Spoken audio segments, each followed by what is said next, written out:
২০১৭ সালের ২৫ আগস্ট মিয়ানমারের রাখাইনে সেনা অভিযান ও নির্যাতনের মুখে বাংলাদেশে আশ্রয় নেয় লাখো রোহিঙ্গা। দেখতে দেখতে কেটে গেছে ৯ বছর। কক্সবাজারের ৩২টি ক্যাম্পে এখন ১২ লাখের বেশি রোহিঙ্গাদের বসবাস। একসময় দ্রুত প্রত্যাবাসনে যে আশা তৈরি হয়েছিল তা এখন পরিণত হয়েছে দীর্ঘ অনিশ্চয়তায়।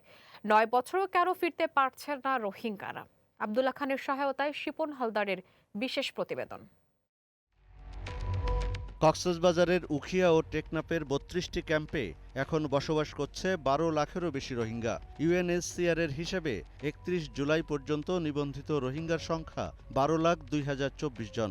এর মধ্যে ২০২৪ সালের ডিসেম্বর থেকে চলতি বছরের জুলাই পর্যন্ত নতুন করে নিবন্ধিত হয়েছে ১,৫৪,৬৯০ জন। ২০১৭ সালের ২৫ আগস্টের পর বাংলাদেশ ও মিয়ানমারের মধ্যে একাধিকবার প্রত্যাবাসনের উদ্যোগ নেওয়া হয়েছে। ২০১৭ সালের নভেম্বরে চুক্তি, পরের বছর যৌথ ওয়ার্কিং কমিটি, ২০১৭ সালের নভেম্বরে চুক্তি, পরের বছর যৌথ ওয়ার্কিং গ্রুপ এবং প্রত্যাবাসনের সময়সূচিও নির্ধারণ করা হয়। পরিকল্পনা ছিল প্রতিদিন ৩০০ জন করে সপ্তাহে ১,৫০০ রোহিঙ্গাকে ফেরত পাঠানো হবে। কিন্তু বাস্তবে একজন রোহিঙ্গাকেও ফেরত পাঠানো সম্ভব হয়নি। ২০১৮ ও ২০১৯ সালে ২ দফা প্রত্যাবাসনের উদ্যোগ নেওয়া হলেও নিরাপত্তা, নাগরিকত্ব ও আস্থার সংকটে তা ব্যর্থ হয়। রোহিঙ্গারা যে ফেরত যাবে সেটা কিসের ভিত্তিতে যাবে, কার আশ্বাসে যাবে, কার উপর আস্থা রেখে রোহিঙ্গারা মিয়ানমারে ফেরত যাবে? কিন্তু এই ধরনের কোনো বিশ্বাসযোগ্য আস্থা রাখা যায় এরকম কোনো প্রতিশ্রুতি কোনো লেভেল থেকে দেওয়া হয়নি। এরপর বদলে যায় রাখাইনের পরিস্থিতি। ২০২৩ সাল থেকে রাখাইনের বড় অংশ এখন আরাকান আর্মির নিয়ন্ত্রণে। ফলে রোহিঙ্গাদের নিরাপদ প্রত্যাবাসনের পরিবেশ তৈরি হয়নি। এর সঙ্গে যুক্ত হয়েছে মানবিক বিপর্যয়। আমরা চাই হইলে sustainable return to original homeland. কিন্তু দুঃখর হাত হইলে এখনও বিশ্বই এত বছর হইলে রিপার্টিশন গড়িয়ে গম মানুষ বর্মা মাজা ফাটাই দিন না পারে। আরা এবছর হাইলি রিকোয়েস্ট করছেন পুরো দুনিয়ায় এবং বাংলাদেশের নতুন সরকার বিএনপিরে এই যত তাড়াতাড়ি পারে বাংলাদেশের তুন এখন সাস্টেনেবল রিপার্টিশন অফান, যাতে রিপার্টিশন অনার পর বর্মাত্তুন আবার বাংলাদেশের মাঝে রোহিঙ্গা নফান। ২০২৫ সালে প্রায় ৬,৫০০ রোহিঙ্গা ঝুঁকিপূর্ণ সমুদ্রপথে পাড়ি দেওয়ার চেষ্টা চালায়। তাদের মধ্যে প্রায় ৯০০ জন মারা গেছেন। এরই মধ্যে রোহিঙ্গাদের সংখ্যা ও পরিচয় নিয়েও মিয়ানমারের সঙ্গে বাংলাদেশের বিরোধ তীব্র হয়েছে। মিয়ানমার দাবি করছে বাংলাদেশে রোহিঙ্গার সংখ্যা নিয়ে আন্তর্জাতিক পর্যায়ে অতিরঞ্জিত তথ্য দেওয়া হচ্ছে। বাংলাদেশের দেওয়া ৮,২৮,৮২৪ জনের তালিকার মধ্যে ৩১ জুলাই পর্যন্ত ৪,২৬,৫৪৫ জনকে যাচাই করেছে মিয়ানমার। ঢাকা অবশ্য মিয়ানমারের এই বক্তব্য প্রত্যাখ্যান করেছে। আমরা তো আশা করছি প্রত্যাবাসনই একমাত্র সমাধান রোহিঙ্গা ক্রাইসিসের, এবং সেটিই হবে। তবে সেটি যেহেতু পুরোপুরি বাংলাদেশের হাতে নয়, সেটি নির্ভর করছে মিয়ানমারের উপর এবং মিয়ানমারের অভ্যন্তরীণ শান্তি শৃঙ্খলার উপর এবং আন্তর্জাতিক সম্প্রদায়ের চাপের উপর। তো সেটি অবশ্যই বাংলাদেশ সব পক্ষগুলোকে সাথে নিয়ে কাজ করছে। বাংলাদেশের জন্য সংকটটি এখন আর শুধু মানবিক নয়, দীর্ঘমেয়াদী শরণার্থী সংকটের সঙ্গে যুক্ত হয়েছে নিরাপত্তা, মাদক ও মানব পাচার, সীমান্ত পরিস্থিতি এবং আন্তর্জাতিক সহায়তা কমে যাওয়ার ঝুঁকি। তাই শুধু দ্বিপক্ষীয় আলোচনায় আটকে না থেকে আসিয়ান, চীন, তুরস্ক, মালয়েশিয়া ও নরওয়ের মতো দেশকে যুক্ত করে রাজনৈতিক সমাধানের পথ খুঁজছে ঢাকা। Shipon Haldar, Green News, Dhaka. সংকটের ৯ বছরে রোহিঙ্গাদের দাবি দেওয়ার খবর জানাচ্ছে সহকর্মী আব্দুল্লাহ খান।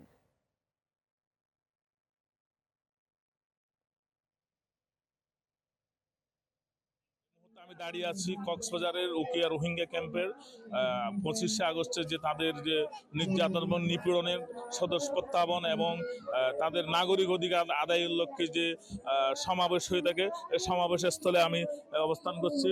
তাদের যে রোহিঙ্গাদের যে মায়ানমারে 2017 সালের 25শে আগস্ট যে তাদের নির্যাতন নিপীড়ন হয়েছিল, নিপীড়ন এবং নাগরিকের অধিকার এবং 1982 সনে যে তাদের নাগরিকত্ব বাতিল করা হয়েছে, এই নাগরিক অধিকার আদায় এবং নিরাপদ নিরাপদ সুনিশ্চিত প্রত্যাবাসন সহ তাদের বিভিন্ন দাবি দেওয়া নিয়ে 25শে আগস্ট প্রতি বছরের নিয়ে এই বছরও কক্সবাজারের রোহিঙ্গা ক্যাম্পের বিভিন্ন ক্যাম্পের যে ব্লকের বাসিন্দারা আছে সকলের যে ঐক্যবদ্ধের ভিত্তিতে রোহিঙ্গা ক্যাম্পের যে মহাসমাবেশ এই সমাবেশ চলমান রয়েছে।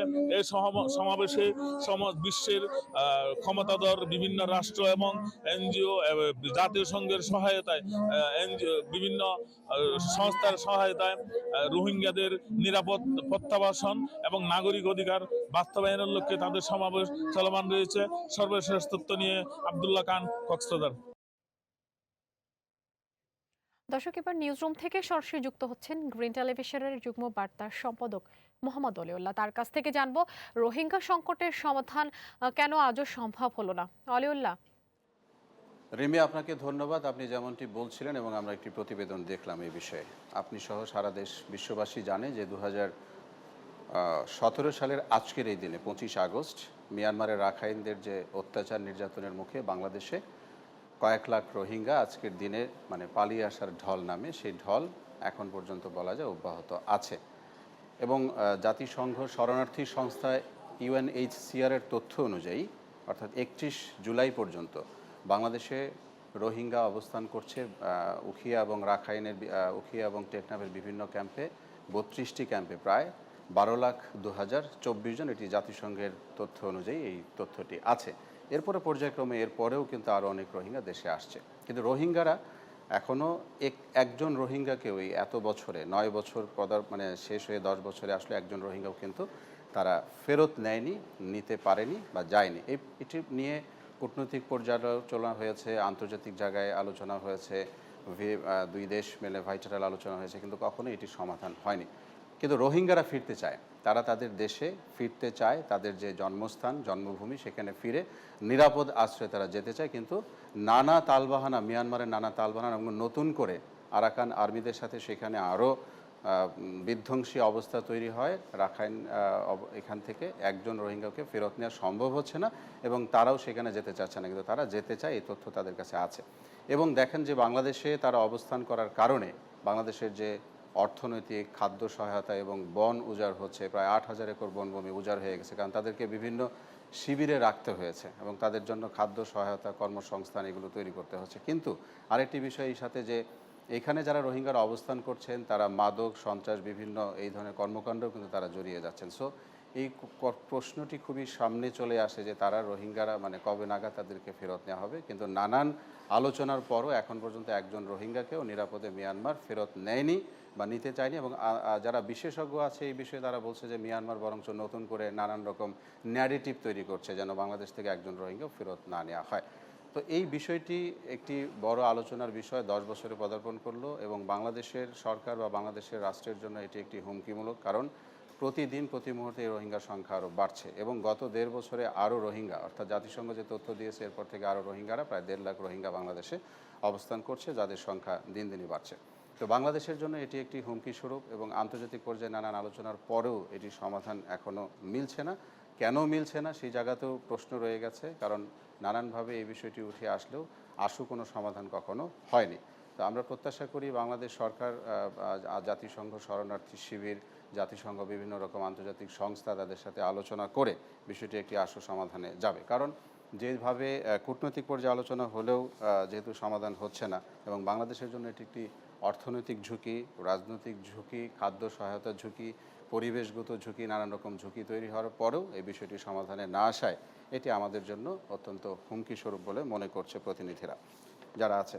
ফিরিয়ে নেওয়ার বিষয়ে মিয়ানমার কখনো এই বিষয়ে মানে সহায়তামূলক কোনো সমাধানে যায়নি বা কোনো রকম আলোচনায় তারা আসতে চায়নি। নানান পর্যায়ে আলোচনা হলেও সেই বিষয়টি এখনও ধরাছোঁয়ার বাইরে রয়ে গেছে এবং ধোঁয়াশা রয়ে গেছে।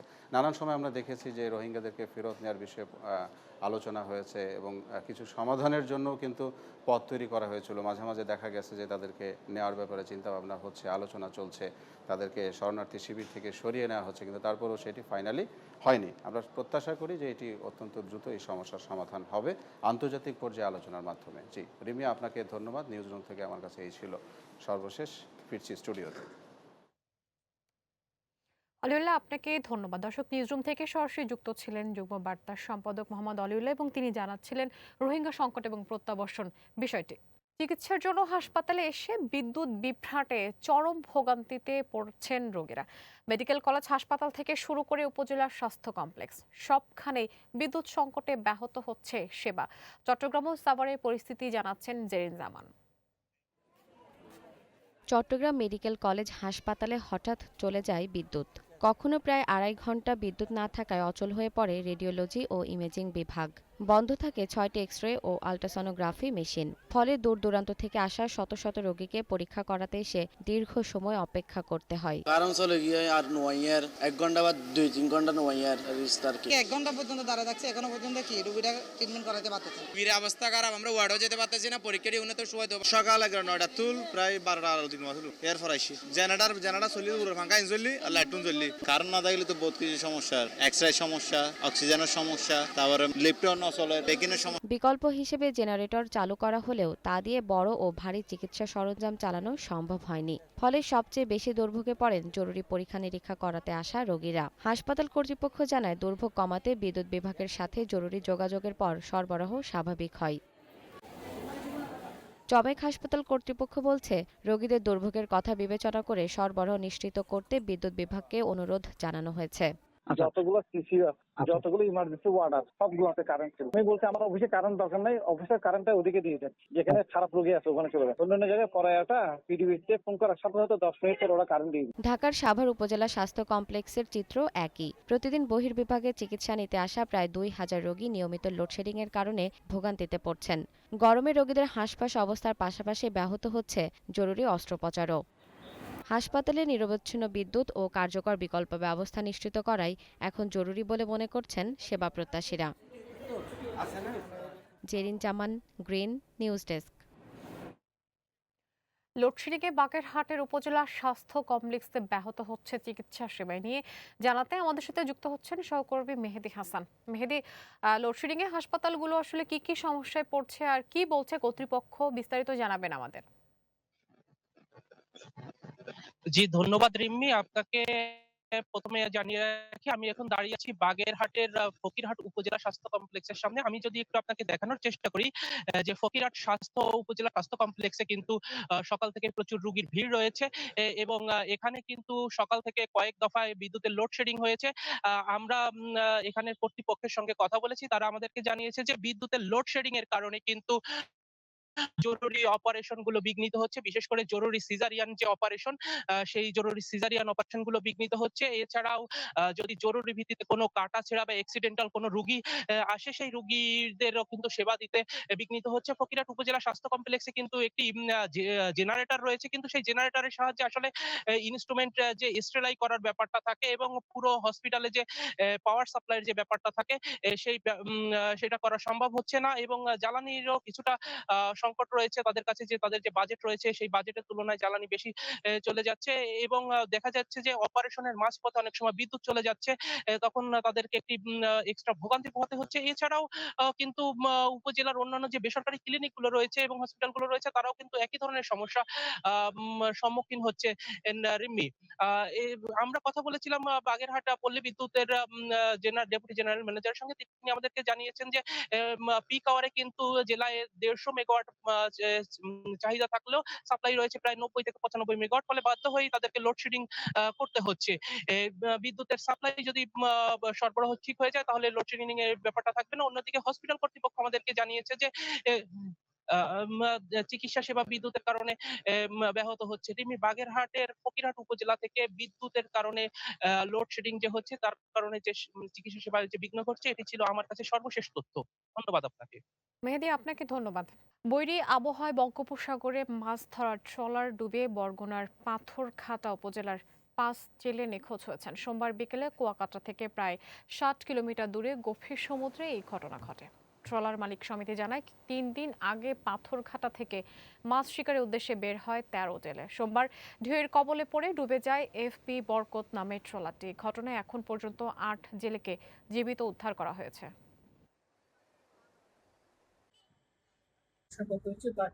বাকি ৫ জন এখনো নিখোঁজ বলে আমরা জানতে পেরেছি। ওদেরকে উদ্ধারের জন্য আমরা এখনো চেষ্টা করে যাচ্ছি।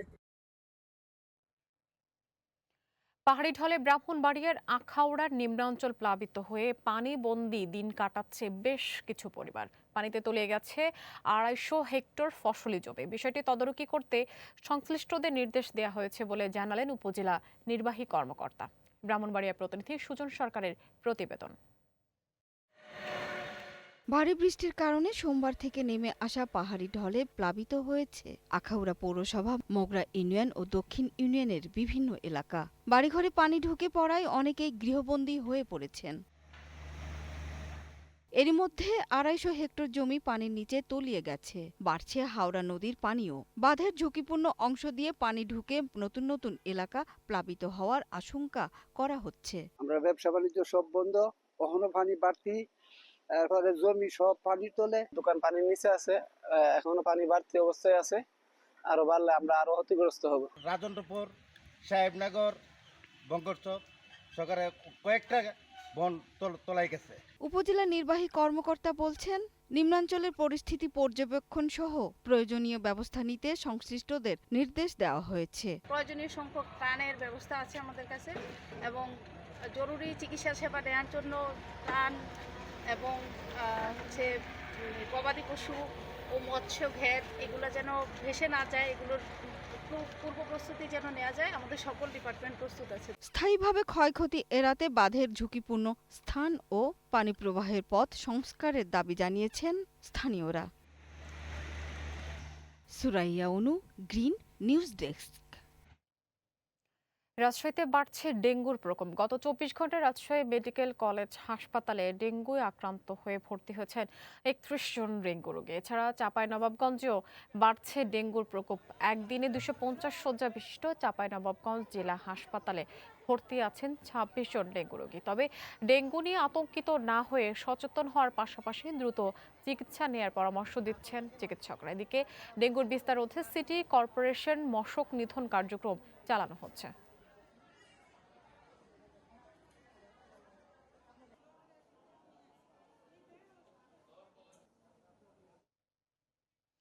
ভোলায় ডেঙ্গুর প্রকোপ বাড়ছে। দর্শক, ডেঙ্গুর আরো খবর জানাতে ভোলা থেকে সরাসরি যুক্ত হচ্ছেন সহকর্মী তুহিন খন্দকার।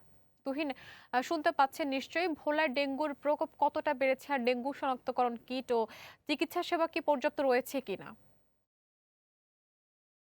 ধন্যবাদ মিমি আপনাকে। আপনি যেমনটি বলছিলেন, আসলে ভোলায় স্বাস্থ্য অধিদপ্তরের তথ্য মতে এই জেলাতে আগস্ট মাসে 248 জন ডেঙ্গু আক্রান্ত রোগী শনাক্ত করা হয়েছে। তা আমি এই মুহূর্তে দাঁড়িয়ে আছি ভোলা বোরহানুদ্দিন উপজেলা স্বাস্থ্য কমপ্লেক্সে। এটি 50 শয্যা স্বাস্থ্য কমপ্লেক্স। এই স্বাস্থ্য কমপ্লেক্সে আসলে ডেঙ্গু শনাক্তের যে কিট থাকার কথা সেটি আসলে এখানকার রুগীরা বলছে সেগুলো পাওয়া যাচ্ছে না এবং হাসপাতালে যে সকল রুগীরা আসছেন তারা ফেরত যাচ্ছেন এবং বেসরকারি ক্লিনিকেই তারা এই পরীক্ষাগুলো করছেন। তবে এখানকার যিনি স্বাস্থ্য কর্মকর্তা টিএস রয়েছেন তৈয়বুর রহমান, তিনি বলছেন যে আসলে এই সংকট নেই। তবে আমি এখানকার ল্যাব ইনচার্জের সাথে কথা বলেছি, তিনি যেমনটি জানিয়েছেন যে এন্টি বডি কিট এখানে নেই, তারা এই সেবাটি দিতে পারছেন না, এমনটি আমাকে জানিয়েছেন। তবে ভোলা জেলার স্বাস্থ্য সেবার কথা যদি বলতে হয় তাহলে এখানকার স্বাস্থ্য সেবাটি খুবই নাজুক অবস্থায় রয়েছে। ইতিমধ্যে আপনারা জানেন যে বিভিন্ন সময় এখানকার মানুষ ব্যাপকভাবে আন্দোলনও করেছিলেন যে স্বাস্থ্য সেবার খাত বেহাল দশার নিয়ে। এখানকার যারা স্থানীয় বিভিন্ন রাজনৈতিক নেতৃবৃন্দ রয়েছেন তারাও বিভিন্ন সময়ে এখানকার যে জনবল সংকট স্বাস্থ্য বিভাগের সেই সংকট মোকাবেলার জন্য তারাও কাজ করেছেন এবং আশ্বাস দিয়েছেন। তবে বিশেষ করে আমি যদি আপনাকে জানিয়ে রাখি যে ভোলার স্বাস্থ্য সেবার যেই ডেঙ্গু আক্রান্ত রোগী বর্তমানে রয়েছে তারা কিন্তু সঠিক সেবা পাচ্ছে না, এমনটি আমি এখানে এসে দেখেছি এবং যে সকল ডেঙ্গু আক্রান্ত রোগীদেরকে মশারির টানিয়ে তাদেরকে রাখা হয় বা রাখার নিয়ম রয়েছে সেটিও অনেক ক্ষেত্রেই দেখা যায় পালন করা হচ্ছে না। এমনটি হচ্ছে ভোলার জেলার স্বাস্থ্য এই যে ডেঙ্গু আক্রান্ত রোগীদের অবস্থা। তবে এইখানকার সংশ্লিষ্ট যারা স্বাস্থ্য বিভাগে রয়েছেন প্রত্যেকেই আসলে এই নাজুক অবস্থার কথা স্বীকার করতে চাচ্ছেন না, এমনটাই দেখা গেছে। তবে স্বাস্থ্য বিভাগে শুধু ডেঙ্গু আক্রান্ত রোগীই নয়, এখানে পর্যাপ্ত পরিমাণ রোগী রয়েছে এ সকল হাসপাতালে। এই হাসপাতালে বেড সংকট রয়েছে চিকিৎসা সংকট এবং চিকিৎসক সংকট রয়েছে, জনবল সংকটই বেশি আকারে প্রকট ধারণ করেছে ভোলা জেলায়। এই ছিল ভোলা থেকে আমার কাছে সর্বশেষ তথ্য। রিমি। তুহিন, আপনাকে ধন্যবাদ। সেতুর অভাবে চরম দুর্ভোগ পোহাচ্ছে নরসিংদীর রায়পুরার মেঘনা চরাঞ্চলের প্রায় ৩০,০০০ মানুষ। তাদের দাবি, চাঁদপুর ও পাড়াতলী ইউনিয়নের সংযোগস্থলে সেতুটি নির্মাণ হলে বদলে যাবে চরাঞ্চলের গ্রামীণ অর্থনীতি। রায়পুরা প্রতিনিধি মেহেদী হাসান রিপনের প্রতিবেদন, জানাচ্ছেন জেরিন জামান। নরসিংদীর রায়পুরা উপজেলার মেঘনা নদীবেষ্টিত দুর্গম চরাঞ্চল চাঁদপুর ও পাড়াতলী ইউনিয়ন। দুই ইউনিয়নের মাঝ দিয়ে বয়ে গেছে নদী। প্রতিদিন এই পথ দিয়ে পারাপার হন শিক্ষার্থী, কৃষক ও ব্যবসায়ী সহ হাজারো মানুষ। কিন্তু একটি সেতুর অভাবে পারাপারের একমাত্র ভরসা শুধুই নৌকা। মেঘনা নদীতে ঝুঁকি নিয়ে নৌকায় পারাপার হচ্ছেন স্কুল কলেজের শিক্ষার্থী, রোগী ও সাধারণ মানুষ। বর্ষায় দুর্ভোগ আরও বাড়ে। যোগাযোগ সংকটে কৃষকরা উৎপাদিত ধান, পাট, শাকসবজি ও রবি শস্য ন্যায্য মূল্যে বাজারজাত করতে পারছেন না। ব্রিজের জন্য বহুত বছর ধরে চেষ্টা হইতেছে। ব্রিজটা হলে আমাদের খুবই উপকার হইব। এখন বর্তমানের সবচেয়ে সেরা দাবি এই রাস্তাটি এবং ব্রিজটি কখন হবে। স্থানীয়রা বলছেন, সেতুটি নির্মাণ হলে তাদের জীবনযাত্রার গতি ফিরবে। নবীনগর থানা সহ এই দিক দিয়ে লোক আসা যাওয়া করে, দিল্লি শত লোক আসা যাওয়া করে, এই ব্রিজে খুবই প্রয়োজন। ছেলে মেয়ে লেখাপড়া করে এবং মনে করেন যে এসএসসি পরীক্ষা দিতে অনেক সময় আমাদের ছেলে পেলে ওইদিকে যাইতে পারে না, হয়তো ক্লাস মিস করে। গর্ভবতী মেয়েরা যদি তাদের সমস্যা হয়, প্রসব বেদনা যখন হয়, তখন রোগীগুলি নিয়ে যেতে আমাদের খুব কষ্ট হয়। এদিকে এলজিইডি বলছে, সেতু নির্মাণের প্রক্রিয়া এগিয়ে চলছে। পরীক্ষা নিরীক্ষা শেষে টেন্ডারের জন্য ঊর্ধ্বতন কর্তৃপক্ষের কাছে প্রতিবেদন পাঠানো হবে। মাপঝোঁক নিয়ে আমরা আবার ঢাকাতে পাঠিয়ে দিলে এই মাপঝোঁকের উপরে তারা আবার কার্যকলাপ করে সামনে হয়তো টেন্ডারের ব্যবস্থা করবে। দীর্ঘদিনের দুর্ভোগ ঘোচাতে দ্রুত একটি স্থায়ী সেতু নির্মাণের অপেক্ষায় চাঁদপুর সহ মেঘনা বেষ্টিত চরাঞ্চলের মানুষ। জেরিন জামান, গ্রিন নিউজ ডেস্ক। একদিকে সারের কৃত্রিম সংকট, অন্যদিকে উৎপাদন খরচ বেড়ে যাওয়ায় দিশেহারা রাজশাহীর প্রান্তিক কৃষকরা। বিঘা প্রতি ধান উৎপাদন খরচ ৩ থেকে ৪,০০০ টাকা বৃদ্ধি পেলেও বাজারে মিলছে না কাঙ্ক্ষিত সার। তবে কৃষি বিভাগ বলছে, বাজারে কোনো সারের সংকট নেই। রাজশাহী প্রতিনিধি রায়হান ইসলামের প্রতিবেদন। বিস্তীর্ণ ফসলের মাঠ জুড়ে চলছে কৃষকদের কর্মব্যস্ততা। আমন ধান চাষের স্বপ্ন দেখলেও উৎপাদন খরচ বৃদ্ধি পাওয়ায় ফিকে হয়ে গেছে কৃষকের সেই স্বপ্ন। ধান চাষ ও পরিচর্যা করতে গিয়ে আর্থিক সংকট ও দুশ্চিন্তায় দিন কাটছে। চাষিদের দাবি, গত মৌসুমের চেয়ে বিঘা প্রতি ধান চাষে খরচ বেড়েছে ৩ থেকে ৪,০০০ টাকা। গেলবারের থেকে এবার আমাদের ধান ক্ষেতের উৎপাদন খরচ অনেকটাই বেশি হচ্ছে। এই নিয়ে আমরা অনেক চিন্তিত আছি। গতবার চাই এবার বিঘাকে ৩-৪ হাজার টাকা মতন বেশি, লেবারের দাম বেশি, সারের দাম বেশি, ওষুধের দাম তো বলা যাবে না, ওষুধের দাম তো দীর্ঘ। কৃষকদের অভিযোগ, সংকটের অজুহাতে খুচরা বাজারে সারের দাম বস্তা প্রতি বেড়েছে ২০০ থেকে ৩০০ টাকা। অপরদিকে কীটনাশকের দাম বেড়েছে ৪০০ থেকে ৫০০ টাকা। জমির দামসহ সব মিলে এবার বিঘায় উৎপাদন খরচ পড়ছে ২৪ থেকে ২৫,০০০ টাকা, অথচ বাজারে ধানের দাম কম। এ অবস্থায় সরকারের কাছে ধানের যৌক্তিক দাম নির্ধারণ করার দাবি চাষিদের। সার ওষুধের দাম বেশি, সার এখন ধরেন পাওয়া যাচ্ছে না, মানে আটকাছে, বুঝতে নাই। আমাদের ধানের খরচ বেশি, এবার যদি ধানের দাম বেশি না হয় তাহলে আমাদের লস যাবে। এবার সারের দামও বেশি, ওষুধের দামও বেশি, এবং ধানের দাম যে কিরম হবে। অন্যদিকে বাজারে কোনো সারের সংকট নেই দাবি কৃষি বিভাগের। রাজশাহী জেলাতে আমাদের সারের কোনো সংকট নাই। সারের যেটা বরাদ্দ এবং এখন পর্যন্ত যে মজুদ আছে, ওটা পর্যাপ্ত মজুদ আছে। চলতি মৌসুমে জেলায় ৮৩,৬০০ হেক্টর জমিতে আমন ধানের লক্ষ্যমাত্রা নির্ধারণ করা হয়েছে, যা থেকে ৩,১৪,৩৩৬ মেট্রিক টন ধান উৎপাদনের আশা কৃষি বিভাগের। রায়হান ইসলাম, গ্রিন নিউজ, রাজশাহী।